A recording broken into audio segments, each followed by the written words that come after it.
Hello दोस्तों, welcome to sleepy classes. तो दोस्तों आज हम प्री मिक्स यानी कि 5 सवाल करेंगे साइंस एंड टेक, जो करंट अफेयर से रिलेटेड है। और जो स्पेशली अगर मैं बात करूं जैन के करंट अफेयर, उनकी भी बात मैं यहाँ पे कर रहा हूँ जो लास्ट ईयर है। तो मतलब ओवरऑल अगर हम देखें कि क्या क्या करंट के अंदर इंपॉर्टेंट रहा है, ये देखना जरूरी होता है। तो बच्चे अक्सर पूछते हैं कि सर कहाँ तक करंट अफेयर करें। तो आपको क्या करना है, जो अभी रिसेंट है इससे बैकवर्ड जाना है। मतलब अगर अभी आप कर रहे हो जैन करो, उसके बाद जो लास्ट ईयर दिसंबर देन नवंबर, तो इस तरह से जाओ, क्योंकि बहुत से करंट अफेयर रिपीट होते हैं। तो उसके बाद अगर आप पिछले साल जन से स्टार्ट करोगे ना, तो बहुत सी चीज़ें ऐसी होंगी या तो वो बंद हो चुकी होंगी, या फिर वो चीज़ रिपीट होके दोबारा रिसेंट मंथ में भी आई होगी। तो पहले रिसेंट कर लो, उसके बाद जो रिपीट नहीं हुआ होगा तो वो आप देख लेना, वो पास्ट वाले मंथ के अंदर कर लेना। इस तरह से आप इससे डील कर सकते हैं। तो क्या क्या क्वेश्चन है देखते हैं। पहला क्वेश्चन ये, consider the following statement regarding sand battery scene in news recently. Sand battery, आपको पता है बैटरी एक ऐसा टॉपिक है यूपीएससी का फेवरेट है। पहली स्टेटमेंट क्या कहती है, इट यूजेस सैंड और sand like material as storage medium. Second है, it stores energy in a chemical form like other batteries and convert that into electrical energy when needed. Third है, India became first country to install world's first fully working sand battery. कौन सी statement या correct है, one only, one and two only, one and three, all of the वो।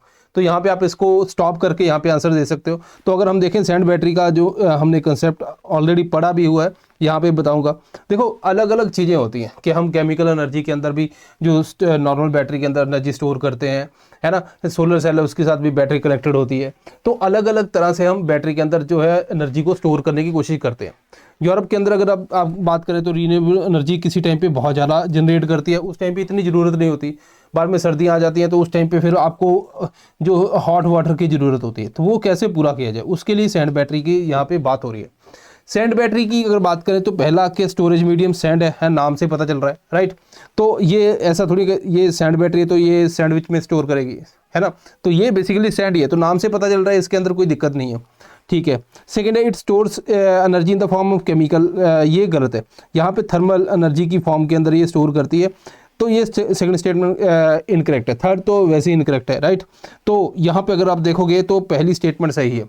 अब बात कर लेते हैं यहाँ पे थोड़ा सा, अगर आप बात करोगे यहाँ पे देखोगे तो हाँ, यहाँ पे देखो रेजिस्टिव कॉइल बेसिकली इसके अंदर यूज होती है, जो एयर को पहले हीट करती है।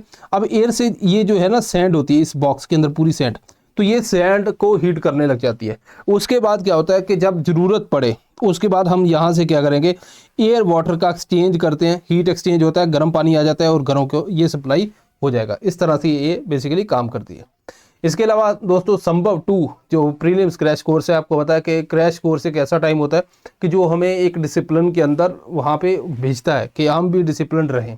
और ये अगर आप कोर्स का प्राइस देखोगे ना, तो ये बेसिकली उन्हीं लोगों के लिए है, स्पेशली जो बहुत महंगी महंगी जो कोचिंग्स है नहीं ले सकते, है ना। तो अगर आप क्वालिटी के कंटेक्स्ट के अंदर देखें तो हमारा इंस्टीट्यूट कभी भी पीछे नहीं रहा।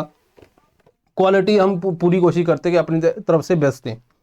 प्राइस के मामले में जरूर नीचे है, क्यों, क्योंकि हम अफोर्डेबल बनाना चाहते हैं, तो उसी हिसाब से हमारा प्राइस है। तो आप चाहो तो दोस्तों इसको ज्वाइन कर सकते हैं। यहाँ पे 7 फुल लेंथ टेस्ट भी आपको मिलेंगे, हर रोज लाइव लेक्चर, उसके साथ क्या है आपको एक टेस्ट मिलता है, ठीक है दोस्तों।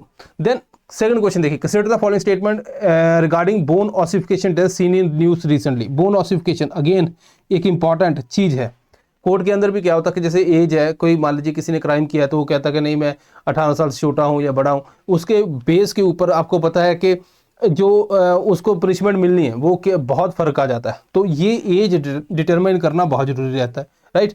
अब ये कैसे करें, तो अगर कोर्ट के अंदर नॉर्मली क्या होता है कि उसके पूछे और देन बर्थ सर्टिफिकेट और जो 10th का सर्टिफिकेट अगर वो पढ़ा है, या फिर उसका कुछ और म्यूनिसिपल के पास कोई सर्टिफिकेट है, उसके बेसिस के ऊपर ये सारा काम किया जाता है।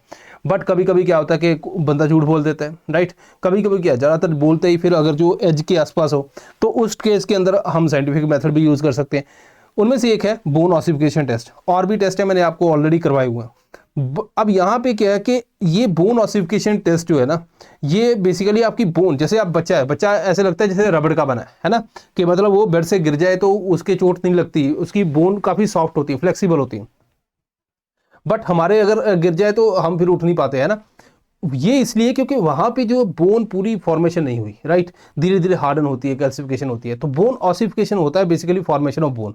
अब जॉइंट के हिसाब से ऑसिफिकेशन स्टार्ट होना लगती है, एज के हिसाब से चलती है, अराउंड 20 से 25 साल तक ये कंप्लीट हो जाती है, राइट। तो अब यहाँ पे क्या होता है कि कितनी बोन ऑसिफिकेशन होगी, ये एज के हिसाब से धीरे धीरे बढ़ती है, उसके बेस के ऊपर हम पता कर सकते हैं एक्सरे करके बंदे का कि ये बंदे की एज क्या हो सकती है। It is a test to determine age of person based on degree of bone fusion, सही है। It helps to provide accurate result, ठीक है, इररिस्पेक्टिव ऑफ एक्सटर्नल फैक्टर, नहीं। अब इसके अंदर भी दिक्कत है, दिक्कत ये है कि ये अंदाजा बता सकती है, एग्जैक्ट नहीं बता सकती, क्योंकि कोई एनवायरनमेंट के अंदर, कोई ठंडे एनवायरनमेंट में है, कोई गर्म में है, कोई पहाड़ियों पर रहता है, कोई है ना प्लेन एरिया में रहता है, तो अलग अलग फैक्टर जो है, उसकी डाइट क्या है, ये इन्फ्लुएंस करती है आपकी बोन की ऑसिफिकेशन को। सो ये फैक्टर जो है, ये स्टेटमेंट इट मीन्स गलत होगी। Effectiveness of test increases with age, ऐसा नहीं है, जो एज जब बढ़ती जाएगी बंदे की फिर तो ऑसिफिकेशन खत्म होगी, फिर तो उसके बाद क्या होगा, उसके बाद इफेक्टिवनेस बढ़ेगी थोड़ी, है ना, तो ये दिक्कत है। तो पहली स्टेटमेंट सही है, तो एक आंसर आ गया इसका, ठीक है दोस्तों। देन इसके अलावा और भी यहाँ पे अगर आप देखोगे कि किस तरह से किया जाता है और ये क्या ऑसिफिकेशन के एक्सटेंट कितना रहता है, 5 से 14 साल तक कितनी ऑसिफिकेशन होती है, ये सारा यहाँ पे दिया हुआ है, बट आपको जो चाहिए वो मैंने आपको बता दिया। देन थर्ड क्वेश्चन देखते हैं, consider the following statement regarding fuel cell technology. Fuel cell के बारे में दोस्तों इंपॉर्टेंट है, यूपीएससी ने पूछा है, तो हाइड्रोजन के बारे में काफ़ी ज़्यादा क्वेश्चन पूछे गए हैं। तो यहाँ पे ये फ्यूल सेल के लिए और सबमरीन दोनों का कॉम्बिनेशन का क्वेश्चन है। पहली स्टेटमेंट ये कहती है an electrolytic fuel cell releases energy by combining hydrogen and oxygen. दूसरी स्टेटमेंट ये है fuel cell based submarine has low acoustic signature. Third है fuel cell technology based air independent propulsion system generates power through electrolysis. One only, कितनी statement सही है, एक ही सही है, दो ही सही है, तीन ही सही है, या मतलब कोई है ही नहीं, ठीक है। तो यहाँ पे देखते हैं फ्यूल सेल को, अगर ध्यान से आप इस क्वेश्चन को सॉल्व करना। पहला क्या कहता है, इलेक्ट्रिक फ्यूल सेल कंबाइन करता है हाइड्रोजन ऑक्सीजन, सही है भाई, बात तो सही है, ठीक है। सेकंड है fuel cell based submarine has low acoustic signature, ये भी सही है, क्योंकि उसके अंदर फ्यूल सेल के अंदर कोई मूविंग पार्ट नहीं होता। अभी गाड़ियों की बात करते हैं, पिस्टन वगैरह, ये सारे इंजन जो है अभी जो है ये घूमते हैं, है ना, आवाज़ करते हैं, लेकिन फ्यूल सेल आवाज़ नहीं करता। तो अगर सबमरीन में भी लगाएंगे, डीजल सबमरीन है उसके अंदर ये लगा दिया तो अकॉस्टिक सिग्नेचर कम हो जाएगा। तीसरी स्टेटमेंट क्या है, fuel cell technology based AIP system generates power through electrolysis, ये स्टेटमेंट गलत है। तो अपना ये भी सही है, ये भी सही है, तो बी राइट आंसर आ गया, ठीक है। अब ये जो तीसरी स्टेटमेंट गलत क्यों है उसकी बात कर लेते हैं, ठीक है। अब मैंने क्या फ्यूल सेल की बात की, फ्यूल सेल के अंदर क्या होता है दोस्तों, यहाँ से हाइड्रोजन अंदर गई, हाइड्रोजन ब्रेक होगी, ठीक है, हाइड्रोजन ब्रेक होगी और यहाँ से इलेक्ट्रॉन रिलीज करेगी, तो ये अपना करंट तो इधर आ गया, काम हो गया। हाइड्रोजन 2H पॉजिटिव, क्योंकि इलेक्ट्रॉन रिलीज हो चुका है, यहाँ पे आ गई, ठीक है, इलेक्ट्रोलाइट के अंदर, तो यहाँ से जो है ऑक्सीजन को देंगे, तो ये इधर से इलेक्ट्रॉन जब घूम के यहाँ पे आएगा तो टोटल कंबाइन करके वाटर बाहर निकल जाता है, ठीक है। अब ये अगर मैं आपको बोलूँ वाटर को ब्रेक डाउन करो, आपको हाइड्रोजन बनानी है, तो हाइड्रोजन के केस के अंदर आप क्या करोगे, H2O को ब्रेक करोगे, ठीक है, आप इस तरह से उसको बना दोगे। ये क्या है, this is electrolysis, electrolysis water का ब्रेक डाउन, राइट। अगर हम हाइड्रोजन फ्यूल सेल के अंदर क्या करें, इसका ऑपोजिट, इसको इसके अंदर कन्वर्ट कर रहे हैं, तो उसको क्या बोलेंगे, रिवर्स इलेक्ट्रोलाइसिस। तो ये आपको ध्यान रखना है, ठीक है, ओके। अब बात करते हैं आगे चल के, हाँ, fourth question, arrange the following states of matter from lowest to highest energy level, solid, liquid, gas, plasma, Bose Einstein, condensate, ठीक है। अब यहाँ पे 4 ऑप्शन है, आपको जो है कि कैसे लगाना है दोस्तों, इसको लोएस्ट से हाईएस्ट एनर्जी लेवल तक लगाना है। अब देखते हैं दोस्तों इसका आंसर क्या है। आंसर वैसे करेक्ट सी है, किस तरह से बना है तो यहाँ पे मैं आपको बता देता हूँ, ठीक है।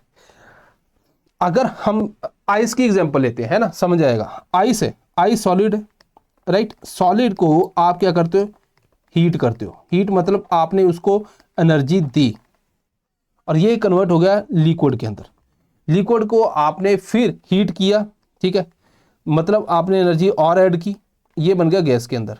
गैस को मान लो आपने और हीट किया और यहाँ पे इट मीन्स की एनर्जी हमने और ऐड की, ये बन गया प्लाज्मा। तो पहला केस तो क्लियर है कि सबसे ज़्यादा एनर्जी किस में होगी, प्लाज्मा में, उससे कम गैस में, लिक्विड में उससे कम, सॉलिड में उससे कम, ठीक है। लेकिन बोस आइंस्टाइन कंडेंसेट के अंदर क्या होता है, हम बहुत ही लो टेम्परेचर पे ले जाते हैं, तो यहाँ पे सबसे जो कम है वो एनर्जी इसके अंदर होती है, जो फिफ्थ स्टेट ऑफ मैटर है। तो यहाँ पे इस पॉइंट के ऊपर आके क्या होता है कि पार्टिकल जो है as a wave of water matter बनती है, ठीक है, मतलब पार्टिकल भी आपका ऐसे वेव की तरह बिहेव करने लग जाते हैं इतने लो टेम्परेचर के ऊपर। सो सबसे कम एनर्जी इसके अंदर हुई, बाकी जो है वो सिंपल है। प्लाज्मा स्टेट के अंदर क्या होता है, गैस जो है आयंस के अंदर कन्वर्ट हो जाती है, चार्ज के अंदर कन्वर्ट हो जाती है। जैसे सन के अंदर भी होता है, सन के अंदर प्लाज्मा है ना, इतनी बहुत ज़्यादा हाई टेम्परेचर है, इसलिए हाइड्रोजन फ्यूल सेल के अंदर भी प्लाज्मा के अंदर कन्वर्जन होती है, राइट। देन उसके बाद बात करते हैं fifth question, consider the following matches. देखो ये एक जैसे नाम है, ये पहले पूछ चुका हूँ क्वेश्चन, दोबारा है क्वेश्चन।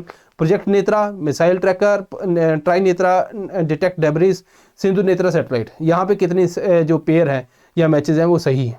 तो यहाँ पे अगर हम देखें दोस्तों, सिंधु नेत्रा एक सैटेलाइट है, ये सही है, तो पहला ही इसका आंसर है। अब यहाँ पे देख लेते हैं, नाम बस आपने याद रखना है, एक एक लाइन याद रखनी। नेत्रा क्या है, ये ट्रैक के लिए, ठीक है, ट्रैक करता है एयरक्राफ्ट, मिसाइल, शिप, व्हीकल को। दूसरा क्या है, प्रोजेक्ट नेत्रा, प्रोजेक्ट नेत्रा इसरो का है, ये क्या है, ये बेसिकली डेब्रिस डिटेक्ट करने के लिए है। देन ट्राई नेत्रा क्या है, इंडियन रेलवे का है, ठीक है, ये फॉगी डेज के अंदर काफ़ी ज़्यादा विजिबिलिटी कम हो जाती है, उसमें सहूलियत करता है। एक और है सिंधु नेत्रा, ये सैटेलाइट है, ठीक है। तो यहाँ पे चार चीज़ें जो है आपको एक ही जैसी हैं, कन्फ्यूज़न नहीं होनी चाहिए एग्जाम में, अगर आ गया तो आपको ध्यान रखना है। This is all. सो मिलते हैं दोस्तों नेक्स्ट टाइम। आई होप कि आपको ये समझ आया होगा। पढ़ते रहिए, टाइम कम है तो मेहनत करिए, रिवीजन करिए। सो मिलते हैं नेक्स्ट टाइम। Thank you.